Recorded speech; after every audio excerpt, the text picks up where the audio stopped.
I'm Yisrael Glick, originally from Melbourne, Australia. Now I live here in Crown Heights. I'm a rabbi and I teach. I do classroom teaching and I teach online. My name is Sophia and I go to Barnard College at Columbia University. I keep thinking, as a college student, it's the first time that I'm really on my own to figure out Judaism for myself. There's no one telling me what to believe or how to believe, or I'm here to explore it and figure it out for the first time. So I'm just curious, is faith for people who can't handle reality? Ouch! Is faith just for people who can't handle reality? So let me rephrase the question. Does faith have value and benefit to offer everyone? Or is it just for people who are maybe in urgent need of, moral support, let's say, or something like that, right? Can't handle reality and I need faith to prop me up. I'm going to be a good Jew and respond with the question. Is exercise only for people who are really unhealthy and on the verge of getting sick as a result of being unhealthy? Obviously the answer is no, right? But that's not just a rhetorical response, ooh, is exercise only for people who are really unhealthy? I want to explain because I think it's a very strong analogy. What I would say is maybe seems to be the thinking behind the question, which is valid and reasonable, also equally applies in the case of exercise. And a part of this is the fact that being healthy doesn't mean not being sick, not being unhealthy. Right? There's, let's say, what would be a standard baseline of health and well-being, which includes not being sick and not being unwell. But that's not where it stops, right? Let's say someone was unwell and the doctor told them they have to start eating better and doing exercise and, being on top of all these things, and then they do, and then they feel better and they, get their body and their cardiovascular system and everything into the shape it needs to be in. How many people do you think who go through that are going to be like, okay, sweet, I'm in good shape, boom, let's go back? Right? Generally, most people don't, and they continue. And the reason is because they realize and appreciate, what? When I manage my body and live my life the way that my body was designed to live, it's good for it. I feel better. I have more energy. My positive emotions up, my negative emotions down. Everything's better. Everything about life is better. It's more pleasant. The quality of my lived experience is better. And that doesn't stop once a person's not unwell or sick anymore. There's no limit on how much more healthy a person can get, right? Our bodies can always become more metabolically fit than they already are. We can improve our longevity. We can improve the health of our bodies, metabolically, epigenetically. There are all of these things. There's no limit to how much you can do. And living a life in which we use our bodies the way they're supposed to be lived, the way they're supposed to be used, is just going to continue to make us more and more and more and more healthy. It's not two options, healthy versus unhealthy. Someone who's unhealthy has to exercise to become healthy. Now they're healthy, they don't need exercise anymore. Right? Exercise is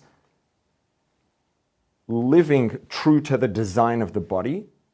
And the greater the degree to which one does that, the longer they do it for, the more they do it, the more healthy they'll be. Someone who's perfectly healthy and they go to the doctor and the doctor says, everything's fine, no concerns, assuming that the doctor actually could see everything and there wasn't any hidden things because we don't know everything. But hypothetically, even if we could know everything and the person doesn't have any risk of any disease, they're perfectly good, does that mean that they have nothing to benefit by starting to do exercise or more exercise and to eat better? Of course not.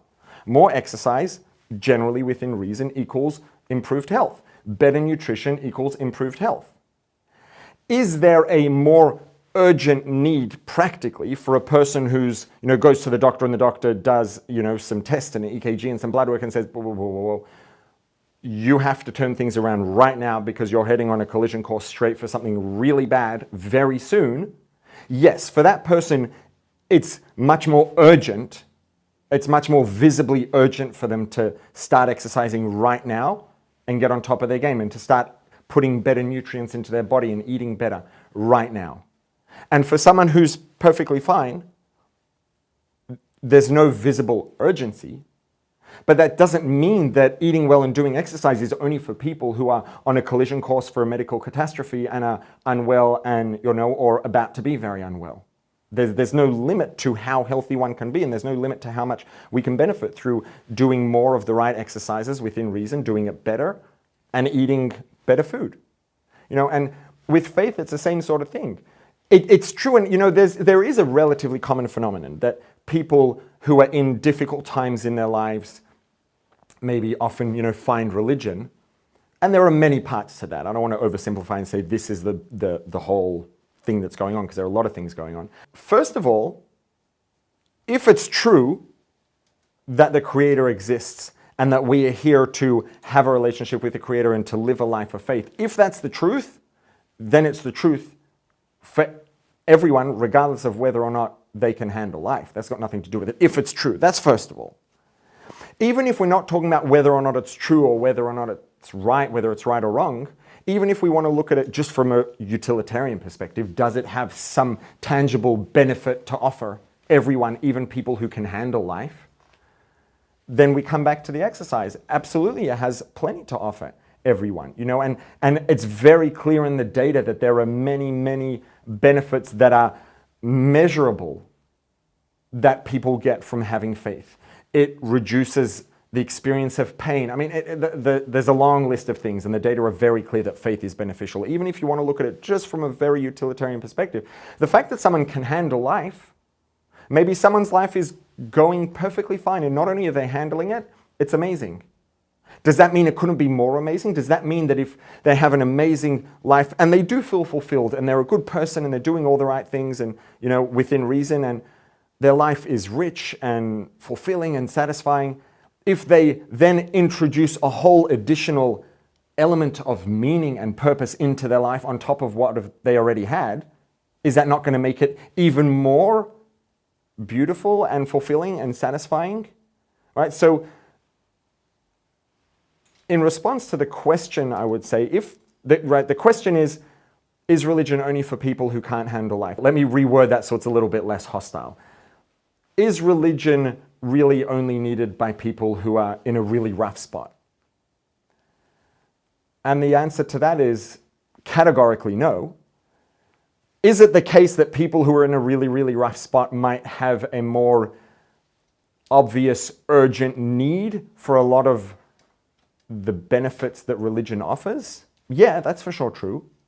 There's no point in anyone's life at which they're beyond being able to benefit from having faith, from introducing more meaning into their life, another valuable experiential relationship. Absolutely not. There's everybody can benefit, and everybody can continue to benefit by building on that and increasing their faith and strengthening their faith and making their faith more strong and deep and complex.